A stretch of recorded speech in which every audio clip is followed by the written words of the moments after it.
মাইয়ার বিয়ে হলো মাত্র ৭ দিন হলো। গ্রামের সবাই খুব খুশি রফিকের ঘরে বউ এসেছে। মেয়েটি খুব শান্ত, ভদ্র আর অসম্ভব সুন্দর। কিন্তু অষ্টম দিন থেকেই ঘটতে শুরু করলো অদ্ভুত সব ঘটনা। রাত হলে সে কাঁদতে শুরু করে, কখনো হাসে, আবার কখনো এমন ভাষায় কথা বলে যা কেউ বোঝে না।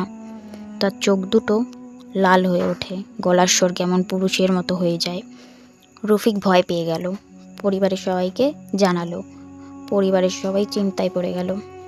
কেউ বলল নতুন বউকে জিনে ধরেছে। পাড়া প্রতিবেশী জড়ো হলো, কেউ পানি পোড়া দিল।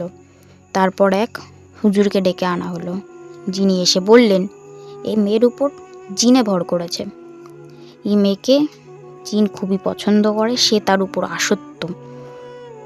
সে চায় না মেয়েটা সুখে থাকুক। বউয়ের মুখ দিয়ে তখন অন্য স্বর, এই মেয়েটা আমার, ওকে কেউ ছুঁতে পারবে না। সবাই অবাক হয়ে ঘর থমথমে হয়ে গেল। হুজুর রুকিয়া শুরু করলো। জিন চিৎকার করতে করতে পালালো। পরদিন বউ একদম স্বাভাবিক।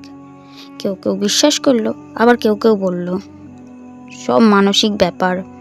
তবে গ্রামের মানুষ বলা বলি করলো, জিন কি আসলেই এত তাড়াতাড়ি ছেড়ে যায়?